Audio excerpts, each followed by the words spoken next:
اعوذ باللہ من الشیطان الرجیم بسم اللہ الرحمن الرحیم۔ کچھ لمحات کے لیے ہر سوچ و فکر سے اپنے آپ کو آزاد کر کے اپنے امام وقت کی سلامتی کی دعا مانگتے ہیں۔ اے خدا، ہم نے علی کو نہیں دیکھا، ہم نے حسن کو نہ دیکھا، حسین کو نہ دیکھا، وہ جو 11 کا جلوہ ہوگا اس کے جلوے کے لیے بیتاب ہے یہ آنکھیں۔ اللہم کل ولی کالحجۃ بن الحسن صلواتک علیہ وعلی آبائہ فی ہذہ الساعہ وفی کل ولیاً وحافظا وقائدا وناصرا ودلیلا وعینا حتی تسکنہ ارضک طوعا وتمتعہ فیہا طویلا برحمتک یا ارحم الراحمین۔ اللہم صلی علی محمد وآل محمد۔ اما بعد فقد قال اللہ تبارک وتعالی فی کلامہ المجید والفرقان الحمید وقولہ الحق وہو اصدق الصادقین۔ بسم اللہ الرحمن الرحیم ان الدین عند اللہ الاسلام۔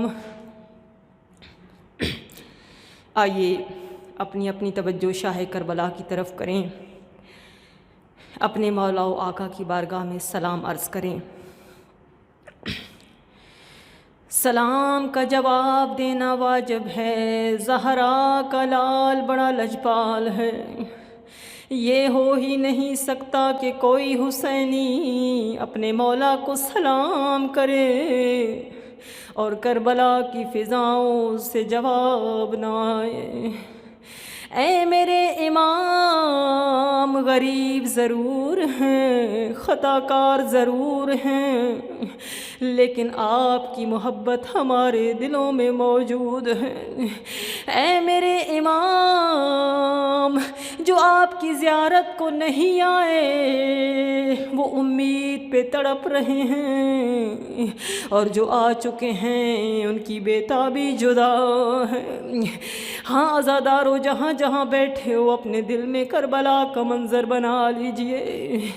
اے عاشقان حسین، مولا کا سلام اس انداز میں پڑھیے کہ ہمارے بدن وہاں پہ ہیں جہاں آپ موجود ہیں، لیکن آپ کی روحیں کربلا کی طرف ہوں۔ اے زائر، جب تیرا بلاوا آ جائے عشق و محبت میں کچھ چیزوں کا خیال رکھنا۔ جب تیرا قافلہ کربلا میں پہنچے، آداب زیارت میں سے یہ ادب ہے کہ سب سے پہلے غسل زیارت کرو، لیکن غسل زیارت کرتے ہوئے یاد رکھنا اے زائر، یہ پانی اسی فرات سے آ رہا ہے جہاں پرند پیتے رہے، چرند سیراب ہوتے رہے، علی کی بیٹیاں پیاسی رہ گئی۔ اے زائر، جب کربلا آنا، جب تو کربلا میں آنا، مولا حسین کیا فرماتے ہیں؟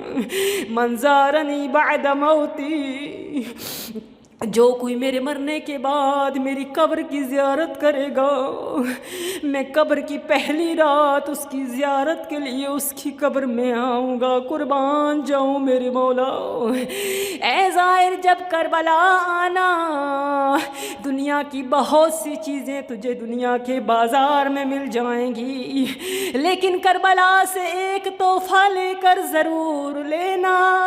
وہ کون سا تحفہ ہے؟ اگر ہو سکے تو ایک کفن ضرور لینا، اگر فرصت مل جائے تو اس بے کفن کی زری سے مس کر لینا۔ پس لگتا ہے دل تیار ہو گئے، روتی ہوئی آنکھوں کے ساتھ اپنی توجہ کربلا کی طرف کرتے ہوئے آئیے سب مل کے پڑھیے السلام علی الحسین وعلی علی بن الحسین وعلی اولاد الحسین وعلی اصحاب الحسین۔ روتی ہوئی آنکھوں کے ساتھ ایک مرتبہ پھر ان سب لوگوں کی نیابت میں سلام عرض کیجئے جو پچھلے سال موجود تھے لیکن آج وہ موجود نہیں ہے۔ انشاءاللہ کہ بہت جلد یہ سلام آپ سب کو کربلا میں مولا حسین کی زری کے سامنے مولا حسین کو مخاطب کر کے پڑھنا نصیب ہو۔ السلام علی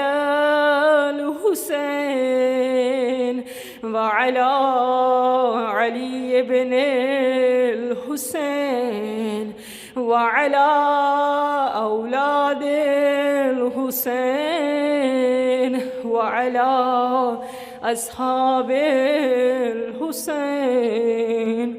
اللہم صلی علی محمد وآل محمد۔ تمام تر حمد و ثنا ہے اس خالق حقیقی کے لیے جو تمام کائنات کا بغیر کسی قبلی نمونے کے خلق کرنے والا اور بنانے والا ہے۔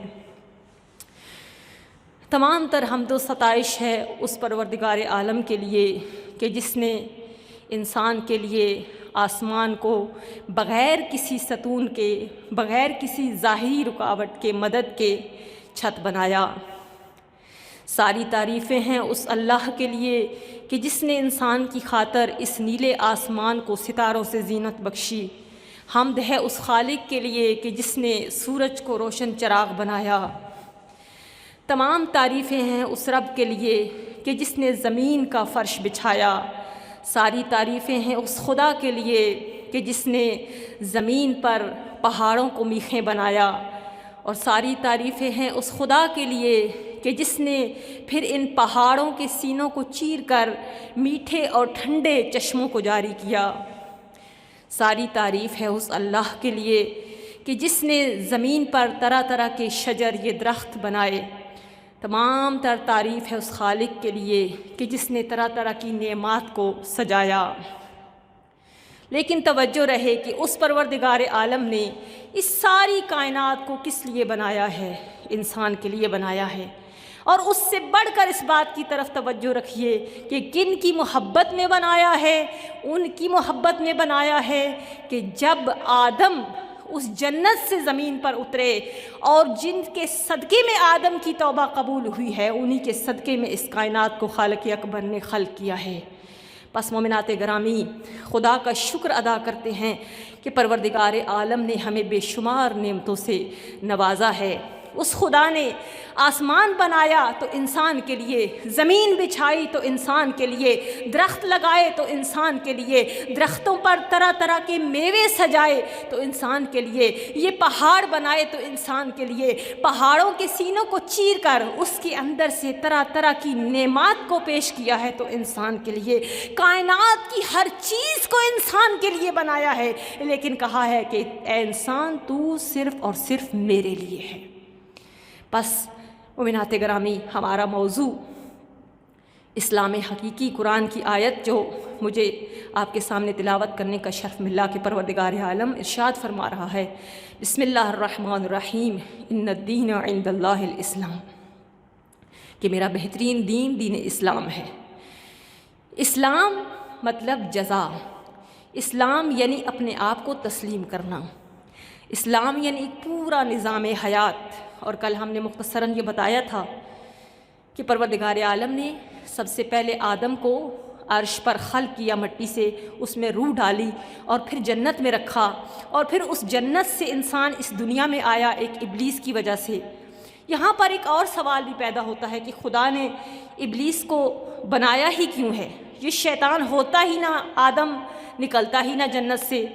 تو یاد رکھیے کہ اسے خدا نے ابلیس نہیں بنایا، وہ تو جنات میں سے تھا، وہ تو خدا کا بہترین عبادت کرنے والا تھا، ہزاروں سال اس کی عبادت تھی، لیکن صرف ایک چیز کی وجہ سے، اور وہ اس کی نافرمانی تھی، وہ اس کا غرور و تکبر تھا کہ میں اس مٹی سے زیادہ افضل ہوں، میں آگ سے بنا ہوں، آدم مٹی سے بنا ہے۔ وہ اپنی نافرمانی کی وجہ سے شیطان اور ابلیس بنا ہے۔ یہاں سے ہمیں سمجھ میں آتا ہے کہ کوئی انسان بھی اگر برا بنتا ہے تو وہ اپنے عمل کی وجہ سے برا بنتا ہے، ایسا نہیں ہے کہ کسی کی وجہ سے انسان جو ہے وہ خود سے برائی میں مبتلا ہو جاتا ہے۔ پس مومنات گرامی، انسان اب یہ دنیا میں، جنت میں خدا نے اسے پہلے رکھا، یہ دنیا تھوڑی دیر کے لیے ہے جس میں ابن آدم کو بھیجا گیا ہے۔ یہ ہمیں اسلامی حقیقی کا پیغام ہے کہ انسان اس دنیا میں آیا ہے اور اس نے دوبارہ سے اپنی اس جنت میں لوٹ کے جانا ہے۔ اس زمین پر انسان تھوڑی دیر کے لیے ہے، اور اس کے لیے ساتھ ساتھ شیطان اور ابلیس، جس کے بارے میں قرآن کی واضح آیات موجود ہیں کہ جس میں شیطان نے اپنی عبادت کا جو صلہ مانگا تھا کہ وہ اس کو حیات مل گئی ہے ابدی، یعنی وہ ابن آدم کو ورگلاتا رہے گا۔ اور واضح آیات موجود ہیں کہ شیطان کن لوگوں کو ہدایت سے ہٹائے گا، کن لوگوں کے راستے میں بیٹھے گا، وہ لوگ جو نیکی کی طرف جا رہے ہیں۔ یعنی شیطان کا ٹارگٹ وہ لوگ نہیں ہیں جو آلریڈی برائیوں میں اور اسلام اور دین کے راستے سے ہٹے ہوئے ہیں، بلکہ اس کا ٹارگٹ وہ لوگ ہیں جو دین میں آ چکے ہیں، جو ہدایت کی طرف آ چکے ہیں۔ اسی لیے جب ہم نماز پڑھتے ہیں تو نماز کے اندر ہم 5 مرتبہ، دن میں 5 نمازوں کے اندر جتنی مرتبہ الحمد پڑھتے ہیں تو ہم کیا کہتے ہیں؟ اہدنا الصراط المستقیم، کہ اے خدایا مجھے سیدھے راستے کی طرف جو ہے وہ ہدایت فرما۔ تو کیا انسان سیدھے راستے کی طرف ابھی تک نہیں آیا ہے؟ نہیں۔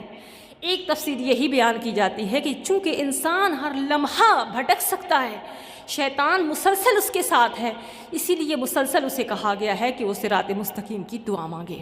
بس مومنات گرامی، اب یہ انسان جو اس دنیا میں آیا ہے اس نے دوبارہ لوٹ کر اپنی جنت میں جانا ہے۔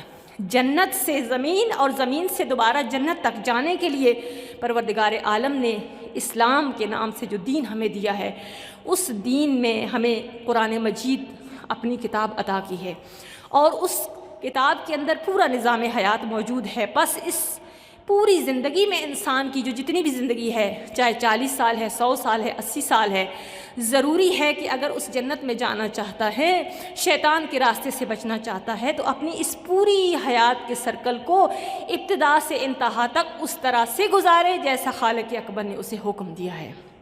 بس مومنات گرامی، خدا نے اس کتاب کو سمجھنے کے لیے 1,24,000 انبیاء کو بھیجا، اور پھر انسان یہ شکوہ کر سکتا تھا کہ خواتین ہیں، جیسے وہ یہ کہہ سکتی تھیں کہ مردوں کے لیے 1,24,000 آئے، اور اہل بیت علیہ السلام میں سے، چہاردہ معصومین علیہ السلام میں سے مرد کی تعداد زیادہ ہے، لیکن خواتین کے لیے کوئی ایسا آئیڈیل اور نمونہ نہیں ہے کہ ایک خاتون جنت تک جانا چاہتی ہے تو اس حیات جو مختصر سی حیات ہے اس کے لیے کیا نمونہ ہے۔ تو پروردگار عالم نے اپنے انسان کو کبھی ہدایت کے بغیر نہیں چھوڑا۔ جہاں پر مردوں کی ہدایت کے لیے 1,24,000 انبیاء بھیجے ہیں اور معصومین علیہ السلام کو بھیجا ہے، وہاں پر قیامت تک کی عورتوں کے لیے جس ہستی کو نمونہ عمل بنایا ہے وہ کون ہستی ہے؟ وہ حسین کی ماں جناب سیدہ فاطمہ الزہرا سلام اللہ علیہا ہے۔ بس یہ کربلا، یہ حقیقی اسلام کی تصویر ہمیں یہ بتا رہی ہے کہ اگر انسان اس جنت میں لوٹ کر جانا چاہتا ہے تو اس کے لیے کئی 100 سال جینا ضروری نہیں ہے، بلکہ اگر اس کی زندگی جتنے مہینوں یا جتنے دنوں کی ہو، اگر وہ عین اس مطابق ہے جیسے خالق اکبر چاہتا ہے، پھر وہ انسان اس دنیا میں کامیاب ہے اور اس جنت میں جا سکتا ہے۔ اس کی بہترین مثال کربلا کا کاروان ہے کہ جس میں 6 مہینے کا بچہ ہے جو باب الحوائج ہے، جناب علی اصغر علیہ السلام۔ بس مومنات گرامی، ہمیں پتہ چلا کہ خود جناب زہرا سلام اللہ علیہا کی حیات مبارکہ کو دیکھیے کہ صرف 18 سال پر ہے۔ یعنی یہاں سے ہمیں پتہ چلتا ہے کہ انسان اس دنیا کے امتحان میں جو آخرت کو حاصل کرنا چاہتا ہے، جنت کے درجات میں جانا چاہتا ہے، تو جینے کے لیے بہت طولانی زندگی کی ضرورت نہیں ہے، بلکہ جتنے لمحات وہ زندہ رہے۔ آج اس وقت پوری دنیا پریشان حال ہے، آخری زمانہ ہے، جیسے کرونا وائرس آیا، ہر انسان خوف زدہ ہے اور ڈر رہا ہے۔ خوف کس چیز کا ہے؟ موت کا، یعنی ہم مر نہ جائیں۔ کیوں ہم مرنے سے ڈرتے ہیں؟ جبکہ کربلا میں دیکھیے تو موت کا انتظار کیا جا رہا ہے۔ جیسے جیسے موت قریب آتی ہے ویسے ویسے چہروں پر خوشی سے چہرے دھمکنے لگتے ہیں اور ان کا عشق اور کمال کی طرف جا رہا ہوتا ہے۔ وجہ کیا ہے مومنات گرامی؟ اسلام نے یہ کہا ہے کہ انسان نے آخر میں جنت میں جانا ہے، وہ ہمیشہ کی زندگی کے لیے پیدا کیا گیا ہے۔ بس اس خوف کی ایک بڑی وجہ جو ہمیں نظر آتی ہے وہ ہے انسان کے ایمان کی کمزوری، کیونکہ انسان آج موجودہ دور میں اپنی اس دنیا میں اتنا غرق ہو چکا ہے اپنی دنیاوی زندگی میں کہ وہ آہستہ آہستہ صرف تخلیقی اسلام کے ساتھ رہ چکا ہے، اور چند بنیادی اور اہم چیزیں اسلام کی اس کے پاس حقیقی موجود ہیں، جبکہ زیادہ تر اس کی زندگی اسی حیات کے ساتھ جڑی ہوئی ہے۔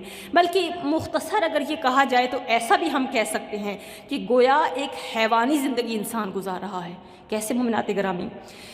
انسان اور حیوان میں کچھ چیزیں بالکل ایک جیسی ہیں۔ انسان کو حیوان ناطق کہا گیا ہے۔ انسان اس دنیا میں آتا ہے، حیوان کو بھی خدا نے خلق کیا ہے، کچھ چیزیں دونوں میں ایک جیسی ہیں، کھانا پینا، سونا، نسل بڑھانا، حتیٰ کہ نظام زندگی کے طریقہ کار، یعنی یہ ساری چیزیں ایک حیوان کے اندر بھی خالق اکبر نے رکھی ہیں۔ یعنی آپ نہج البلاغہ کو اٹھا کر دیکھیے تو وہاں پر آپ کو ایک چھوٹی سی مخلوق خدا جسے چونٹی کہتے ہیں اس کے بارے میں اگر آپ ریسرچ کریں تو آپ کو پتہ چلے گا کہ خدا کی یہ چھوٹی سی مخلوق جب زمین کی تہوں میں اپنا گھر بناتی ہے تو کتنے ڈسپلن کے ساتھ بناتی ہے۔ اس کے 3 طبقے ہوتے ہیں، ایک مہمان خانہ ہوتا ہے، ایک میں اپنی رہائش کا سلسلہ ہوتا ہے، اور ایک طبقے کے اندر یعنی ایک منزل کے اندر وہ اپنے آنے والے وقت کے لیے جب سردی کا موسم ہوگا اپنے غذا کا انتظام کرتی ہے۔ اس سے آگے دیکھیے کہ خدا نے اسے کتنا شعور عطا کیا ہے کہ جب وہ دانہ یعنی ایک ثابت دانہ لے کر اپنے لیے آتی ہے تو کبھی بھی پورا ثابت، مثلاً ایک دھنیے کا دانہ ہے، کبھی بھی وہ پورا سالم پورا ٹکڑا لے کر اپنے اس سٹاک کرنے والے کمرے میں نہیں رکھتی۔ کیوں؟ اس کی وجہ ہے، وجہ یہ ہے کہ اگر وہ پورا دانہ لے کر اپنے اس کے اندر رکھے گی تو جب بارش کی نمی آئے گی تو یہ درخت یا پودا جو نکلے گا تو اس کے پورے مکان کو برباد کر دے گا۔ اس لیے یہ خدا کی مخلوق خدا کے دیے ہوئے شعور سے اس چھوٹے سے دانے کے 4 ٹکڑے کرتی ہے اور پھر ٹکڑوں کی صورت میں اپنی بل کے اندر لے کر جاتی ہے۔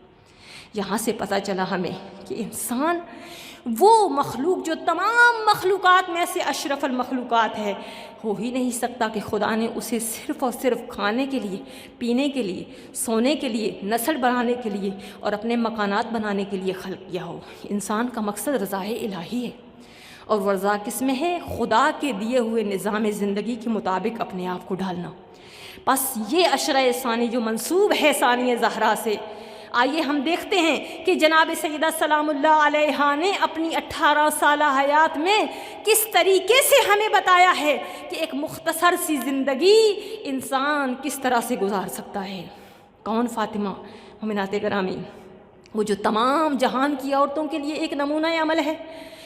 تو روایات میں ہی ملتا ہے کہ وہ ساری صفات و کمالات جو پروردگار عالم نے انبیاء کو جدا جدا عطا کی ہیں، کسی نبی کو علم دیا، کسی کو حلم دیا، کسی کو شجاعت دی، کسی کو حسن و جمال دیا، مختلف کمالات سارے انبیاء کے اکٹھے کر لیے جائیں تو ایک امام بنتا ہے، اور سارے اماموں کی صفات کو اکٹھا کر لیا جائے تو ایک فاطمہ الزہرا بنتی ہے۔ بس معصومین علیہ السلام ہمارے لیے حجت ہیں، لیکن جسے معصومین اپنے لیے حجت کہتے ہیں اسے فاطمہ الزہرا سلام اللہ علیہا کہتے ہیں۔ اس بی بی نے اپنی آغوش میں ایک ایسا نگینہ ہمیں تراش کے دیا ہے، ایک دین کا ایسا عملی نمونہ ہمیں تراش کے دیا ہے کہ آج دیکھیے قیامت تک کے لیے اسلام کی بقا جو ملتی ہے تو جناب زینب سلام اللہ علیہا کی وجہ سے ملتی ہے۔ وہ دین، وہ خون جو کربلا میں بہہ چکا تھا، وہ وہیں پر جنگ کے قصے ختم ہو جاتے ہیں اگر علی کی بیٹی موجود نہ ہوتی۔ جناب زینب کی حیات بتا رہی ہے کہ ایک بامقصد حیات، اور آخرت پر ایمان انسان کا اتنا مضبوط ہونا چاہیے کہ دنیا کی کوئی طاقت اسے اپنے مقصد سے جدا نہ کر سکے۔ آج دیکھیے جناب زینب سلام اللہ علیہا کی پوری حیات کو دیکھیے کہ بی بی نے کس طریقے سے عبادت میں دیکھیے تو ایسی عبادت گزار ہیں، ایسی عابدہ ہیں کہ اس کی کوئی مثال نہیں ملتی۔ سخاوت میں دیکھیے تو ایسے سخی گھرانے سے تعلق ہے کہ جہاں پر عطا ہی عطا ہے۔ بس اس بی بی نے اپنی پوری حیات کو اسلام کے صحیح اصولوں کے مطابق اس طرح سے ڈھالا کہ خدا نے اسے وہ شرف عطا کیا کہ وہ اسلام کہ جو وقت کے یزید کے ہاتھوں برباد ہونے کو تھا، جس کے لیے حسین نے قیام کیا، جس کے لیے پورا یہ قافلہ کربلا اپنے گھر سے نکلا، اس اسلام کی بقا کس طریقے سے علی کی بیٹی نے کی ہے۔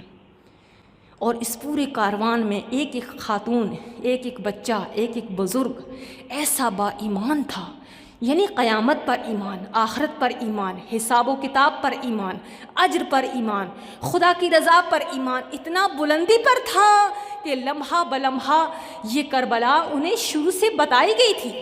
وحی الہی کے ذریعے سے نبی نے اپنی حیات مبارکہ میں اہل بیت علیہ السلام کو ایک ایک سلسلے کی خبر دی تھی، جیسا کہ امام زمانہ عجل اللہ تعالیٰ فرجہ الشریف کے ظہور کے وقت کے تمام سلسلے پہلے سے موجود ہیں کہ امام کے مددگار کون ہوں گے، امام کے مددگاروں کی صفات کیا ہوں گی، امام آئیں گے تو پوری کائنات پہ حکومت کس طریقے سے کریں گے، کس طریقے سے امام پوری کائنات میں اسلام کی بقا کریں گے، پورا اسلام کا جھنڈا بلند ہوگا، کس طریقے سے خانہ خدا میں آپ لبیک کہیں گے، اور کس طریقے سے پوری دنیا ان کے گرد ایک ایک سلسلہ، کون کہاں سے اٹھے گا، کون کس طریقے سے مدد کرے گا، خواتین کی تعداد کیا ہوگی، مردوں کی کیا ہوگی، لیڈر کتنے ہوں گے، مددگار کتنے ہوں گے، امام کس جگہ پر ظہور فرمائیں گے، کس جگہ کو اپنا گھر قرار دے دیں۔ بالکل ایسے ہی مومنات گرامی، یہ سارے سلسلے اسی طریقے سے کربلا کے سارے سلسلے ابتدا سے ہی اہل بیت علیہ السلام کے لیے روز روشن کی طرح سے واضح تھے۔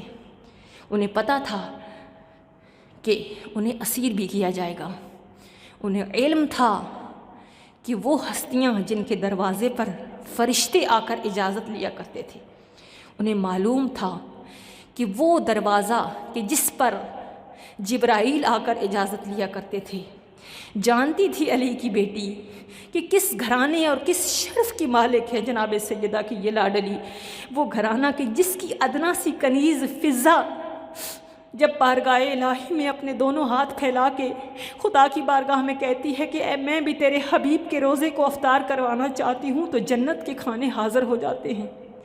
جانتی ہیں بی بی کہ جب ماں زہرا کی آنکھ لگ جاتی ہے تو کوئی فرشتہ جھولا جھلاتا ہے، کوئی چکی چلاتا ہے، سب شرف کو جانتی ہیں، لیکن یہ بھی معلوم ہے کہ اس اسلام کے لیے کتنی مشکلات آئیں گی۔ آج بہت سی بہنیں اور بہت سی بیٹیاں اپنے گھروں میں تکلیفوں سے پریشان ہوتی ہیں۔ یہ دنیا سکون کی جگہ نہیں ہے، یہ دنیا امن کی جگہ نہیں ہے مومنات گرامی۔ اگر آپ حق پر ہیں، اگر آپ دین کے راستے پر ہیں، اگر آپ اللہ کی رضا کی خاطر سب کچھ برداشت کر رہی ہیں، تو یاد رکھیے محشر کا میدان آپ کا ہوگا۔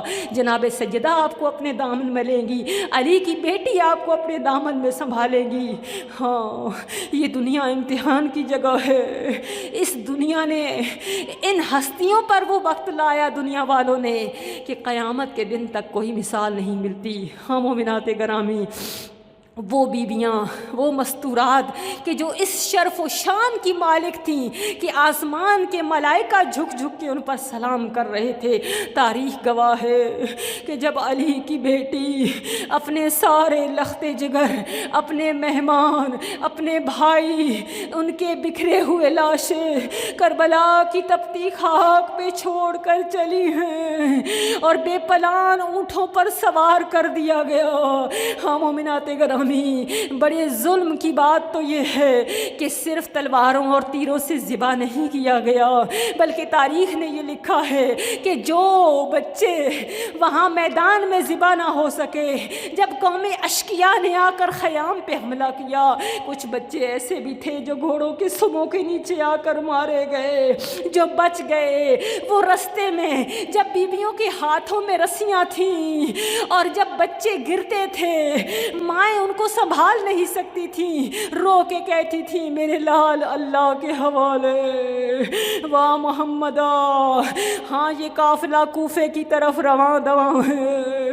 ارے کون سا کوفہ عزادارو، جہاں پر علی شہنشاہ ہوا کرتے تھے، علی کی بیٹیاں شہزادی ہوا کرتی تھیں۔ پس مومنات گرامی، تاریخ یہ بیان کرتی ہے کہ جب جناب زینب سلام اللہ علیہا کوفے کی عورتوں کو قرآن پڑھایا کرتی تھیں، تو کوفے کی عورتوں کی یہ خواہش ہوتی تھی کہ وہ بی بی کے چہرے کی زیارت کر لیں، اور جو بھی خاتون جناب زینب کے چہرے کی زیارت کر لیتی تھیں، وہ باہر آ کر فخر کرتی تھیں کہ آج میں نے علی کی بیٹی کو دیکھا۔